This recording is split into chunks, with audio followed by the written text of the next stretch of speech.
ನಡ್ರಮ್ಮ ಬೇಗ ಕೊಟ್ಟಿಗೆ ಕಟ್ಟಣ, ಟೈಮ್ ಆಯ್ತು. ಡಿಗ್ರಿ ಮಾಡ್ತಾನೆ ಮೇಯಿಸ್ತಿದ್ಯಾ? ಯಾಕೆ ಡಿಗ್ರಿ ಮಾಡಿರೋರೇನ್ ದನ ಮೇಯಿಸಬಾರ್ದ? ನಮ್ಮ ಮನ್ಸಿಗೆ ಯಾವ್ದು ಖುಷಿ ಕೊಡುತ್ತೋ ಕೆಲಸ ಆ ಕೆಲಸನೇ ಮಾಡ್ಬೇಕು.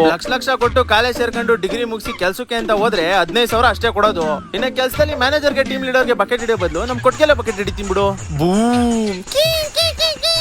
ದನ ಕಾಯಿ ನನ್ ಮಗನ ಸೈಡ್ ಬಿಡು. ರೋಡಲ್ಲಿ ದನಗಳು ಹೋದ್ರೆ ನಾವ್ ಹೆಂಗ್ ಹೋಗೋದು? ಯಾಕಣ್ಣ ಇರೋಣ ಒಂದ್ ನಿಮಿಷ ರೋಡ್ ದಾಟ್ಸ್ಕೊಬಿಡ್ತೀನಿ. ಅನ್ಎಜುಕೇಟೆಡ್ ಕೌಬಾಯ್, ನಿಂಗ್ ಗೊತ್ತಾ ಒಂದ್ ನಿಮಿಷ ಲೇಟ್ ಆದ್ರೆ ಎಷ್ಟು ಲಾಸ್ ಆಗುತ್ತೆ ಅಂತ? ಓ ನೀನ್ ಆತರ ಬರ್ತಾ ಇದ್ಯಾ? ಎಷ್ಟು ಶಿಷ್ಯ ನಿನ್ ಪ್ಯಾಕೇಜ್ ವರ್ಷಕ್ಕೆ? ಎಲ್ಲ ಕಟ್ಟಾಗಿ 30,000 ಬರುತ್ತೆ ನಂಗೆ. 30,000 ಸಂಬಳ ತಗೊಳಕ್ಕೆ ಬೆಳಗ್ಗೆ ಬೇಗ ಎದ್ದು ನೆಲಮಂಗಲದಿಂದ ಕೋರಮಂಗಲ ತನಕ ಟ್ರಾಫಿಕ್ ಅಲ್ಲಿ ಗಾಡಿ ಓಡಿಸ್ಕೊ ಹೋಗ್ಬೇಕು. ಆಮೇಲೆ ಯಾರ್ಯಾರಿಗೂ ಇಷ್ಟ ಇಲ್ಲ ಅಂತಂದ್ರು ಅಣ್ಣ ಸರ್ರ ಅಂತ ಪಗ್ನ ಈ ತರ ಅವ್ರ ಹಿಂದೆನೆ ಬಕೆಟ್ ಇಟ್ಕೊಂಡು ಹೋಗ್ಬೇಕು. ಇನ್ನ ನೈಟ್ ಶಿಫ್ಟ್ ಅವ್ರದಂತೂ ಅದೋ ಗತಿ. ನಾವು ಕೆಲ್ಸಕ್ಕೆ ಹೋದಾಗ ಹೆಂಡತಿ ಎದ್ದಿರ್ತಾಳೆ, ನಾವು ಮನೆಗೆ ಬಂದಾಗ ಹೆಂಡತಿ ಮಲ್ಕೊಂಡಿರ್ತಾಳೆ. ನಾವೇ ರಾಜ ಗುರು. ಯಾವನ್ ಏನಾನ ಅನ್ಕೊಂಡ್ಲಿ, ಕಾಲ್ ಸೆಂಟರ್ ತರ ನಮ್ದೊಂದು ಹಾಲ್ ಸೆಂಟರ್. ರೈತನ ಗತ್ತು ದೇಶಕ್ಕೆ ಗೊತ್ತು.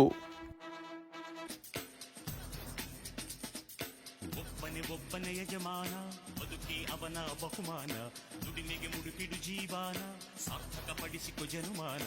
ನೇಗಿಲ ದೇವರು ನಮ್ಮೊಡನಿರಲು 100 ದೇಗುಲ ಸುತ್ತುವುದ್ಯಾಕೆ? ನಗುವಿನ ನಾಳೆ ನಿನ್ನೊಡ